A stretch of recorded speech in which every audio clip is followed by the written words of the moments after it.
Hello, and thank you for joining us in this mini-series looking at MDing in worship. My name's Sam, and I'm going to be walking you through what it looks like to be a musical director or MD in a worship context. Whether you're just starting out MDing or whether you've been doing it for ages, I really hope these short videos will give you something helpful and will help you grow.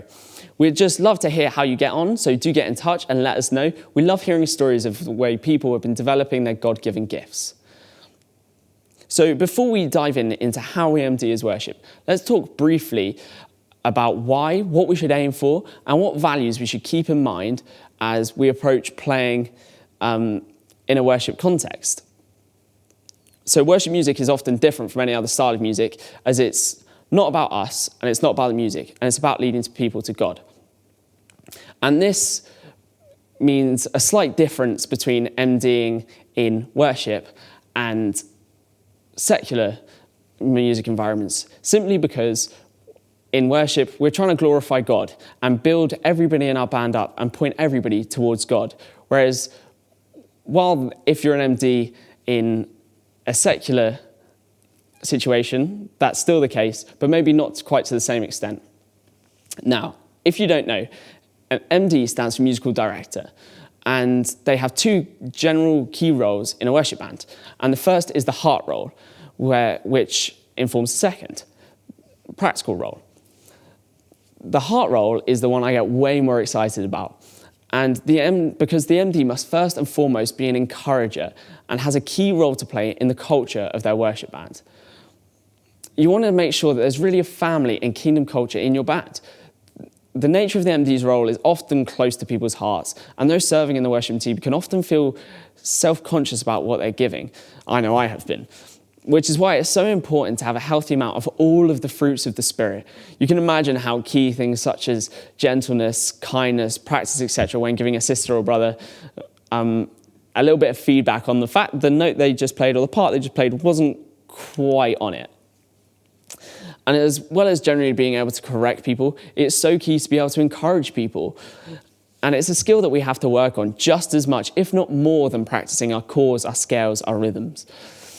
There's loads of ways of doing that. I personally love doing it mid-practice and occasionally mid-set. I've been known to say things such as, "Love that, Emily," or "That groove sounds incredible, Ben." And that joy-filled encouragement is just a super great way I find really natural of encouraging people and bringing that kingdom and family culture. It can also be done after a rehearsal or worship set where you approach one of your band members and say, "Hey, I really love what you did there. That was really great." Or "That part wasn't quite on it. Maybe try this next time." But try not to get solely caught up in the musicality of a worship set. Make sure you and your band are still worshiping, both in the set and in rehearsal. And there's one super easy way of doing that, and it's just bringing it back to prayer, either at the beginning or preferably at the end of practice or a set. Just pray together as a band, and that just reminds everybody what we're doing this all for, and it just links everybody's hearts back to worship and helps us remind us. And it's really key for establishing that kingdom culture in our worship teams and our worship bands.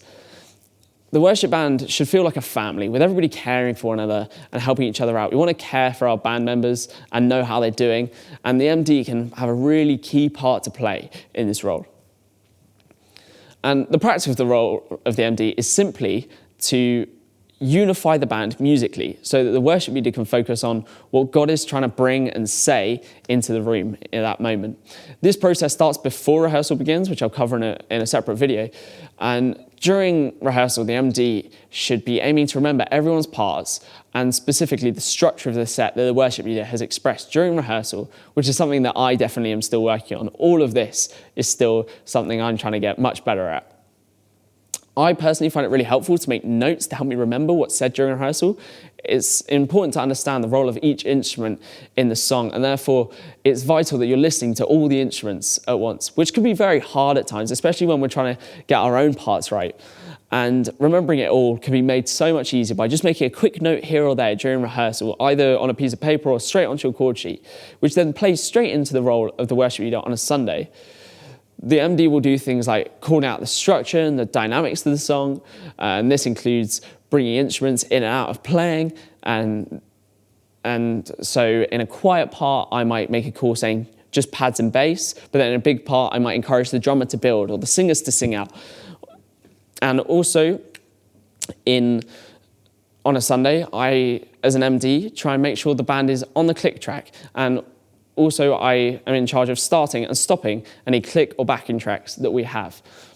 It's also important as an MD to communicate signals from the worship leader to the rest of the band, which can include calling out chords or structures. And also, it's important to call out chords during spontaneous times or between songs, although hopefully a lot of this will be agreed on during or before rehearsal. But sometimes God calls for a different song to be played than the one you have planned. And this makes it super helpful as an MD to be able to feel what chords are being played. This means that the worship leader feels free to go maybe into an unplanned song. And as an MD, you can hear that and hear the chords and catch the band up to speed. Although, as a stepping stone, we also use hand signals to help in that situation. So we use a 1, a 4, a 5 and a 6, which pretty much covers all the chords we will need in a worship song. And all these practical stuff are so important for making sure the worship leader feels like they don't have to worry about the musicality, what's happening musically and the musicality of the song. And they can actually just tap into what God's trying to do through the set. So throughout this mini-series, we'll be taking a look at communication with the worship leader, preparation before practice and Sunday, MDing and playing your instrument well, and other bits and bobs too. So I'll see you in the next video.